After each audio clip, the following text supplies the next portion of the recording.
Buen día, profesor. Vamos a sustentar el proyecto del corte número 2, en donde tenemos que modelar un problema en base a nuestra carrera. Y nosotros escogimos la disipación térmica en un rack de servidores.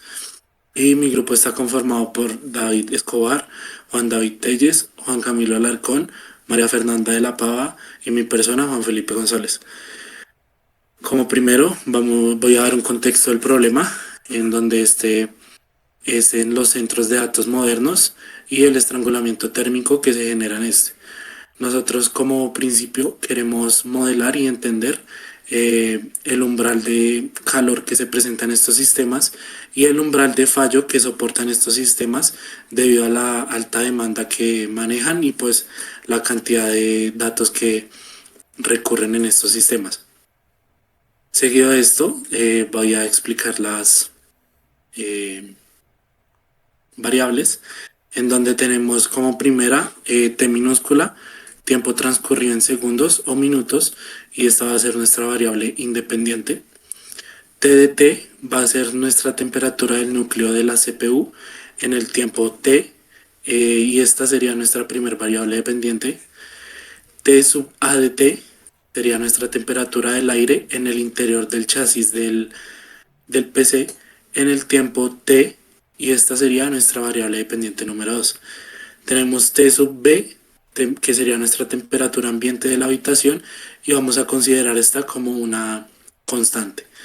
Y tenemos luego tres coeficientes, en donde K sub 1 va a ser la conductividad térmica del disipador de la CPU, K sub 2 va a ser la tasa de transferencia de calor de la CPU hacia el aire del chasis, y K sub 3 va a ser la eficiencia del flujo de aire en los ventiladores del chasis hacia la sala.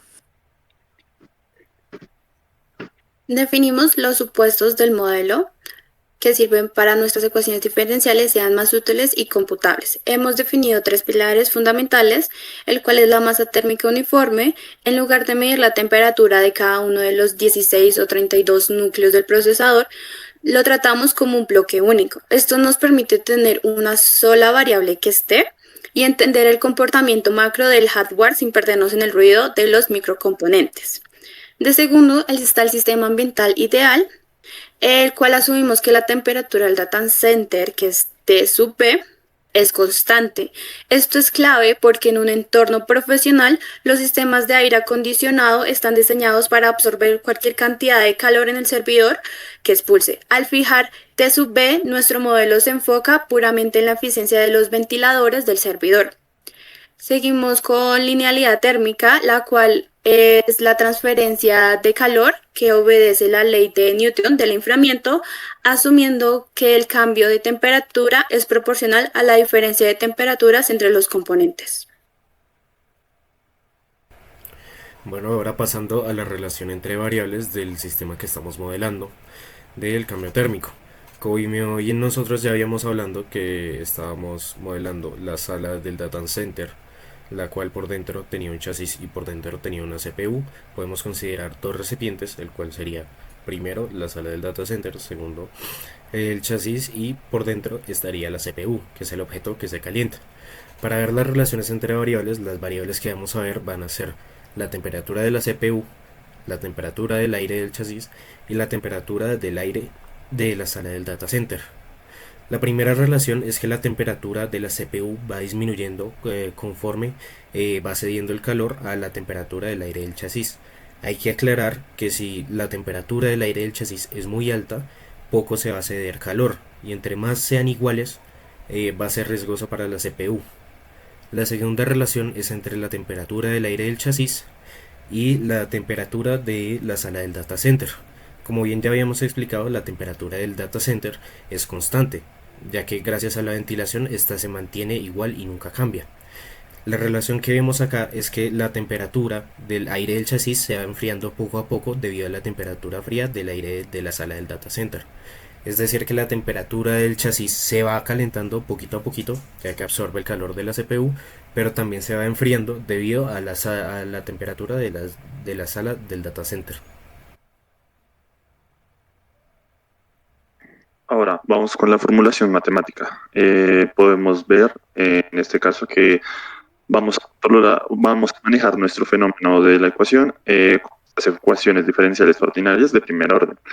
Tenemos dos ecuaciones. La primera, la cual es la derivada de la temperatura de la CPU sobre el tiempo, que es igual a la constante K sub 1 sobre la diferencia de la temperatura de la CPU con la temperatura del chasis. Y después tenemos la ecuación número 2, que es la derivada de la temperatura del chasis sobre el tiempo, que es igual a K sub 2 sobre la diferencia de la temperatura de la CPU menos la temperatura del chasis, menos K sub 3 sobre la temperatura del chasis menos la temperatura del pasillo del data center. Para poder hacer la explicación un poco más gráfica y se pueda entender de manera más fácil, podemos ver físicamente lo que en la primera figura, el flujo interno del chasis. Donde pues las flechitas azules es el aire que entra de el pasillo frío del data center y el rojo el que sale del calor que transmite la CPU al chasis. Aquí se puede ver pues el flujo que tiene, el cual sale de esta manera. Aquí también sale, bueno, más que todo por este lado, y por este lado entra el flujo azul al chasis. El coeficiente K1 representa la conductividad térmica del disipador, en este caso pues este cuadrito. Si el aire dentro del rack se calienta demasiado y se acerca a la temperatura de la CPU, la diferencia se vuelve cero. Y pues la derivada se detiene. Esto en términos se representaría como que la temperatura de la CPU llega a números críticos y podría provocar un fallo crítico. Ya para entrar en la segunda fórmula, miramos que el calor que sale del rack pues no desaparece, se traslada al entorno. Aquí entra nuestra segunda ecuación para la temperatura del aire del chasis. Esta ecuación es un balance de masas y de energías. En la imagen del rack completo, que es esta de acá, podemos ver que la temperatura positiva, en este caso pues K sub 2 de T de la temperatura de la CPU menos la diferencia de la temperatura del chasis, equivale a lo que acabo de decir, y la temperatura negativa, que es menos K sub 3, o el término pues negativo, equivale a la energía que logra expulsar hacia el pasillo caliente del data center, que son todas estas flechitas rojas que podemos ver, y E sub B es la temperatura del pasillo frío, que es la temperatura que entra a enfriar los racks de la CPU. Ahora, nosotros como ingenieros de sistemas, nuestra variable más importante de control sería K sub 3. Este coeficiente representa la potencia de los ventiladores.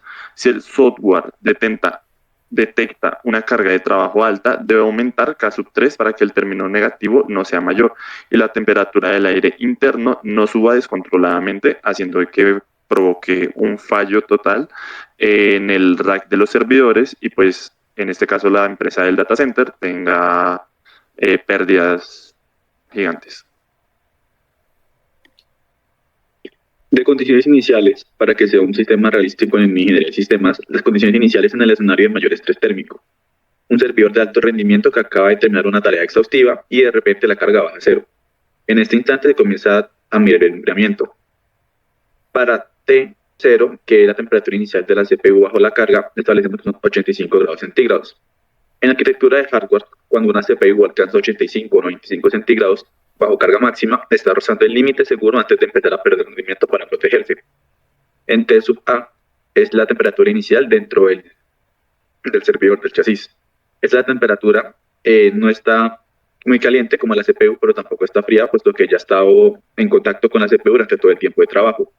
Y como T sub B tenemos 18 grados centígrados, que es el estándar internacional para mantener la temperatura ambiente de los pasillos fríos de un data center. En nuestro modelo, el data center, sin importar cuánto calor expulse nuestro servidor, la sala mantendrá sus 18 grados constantes, gracias a los sistemas de aire acondicionado de precisión.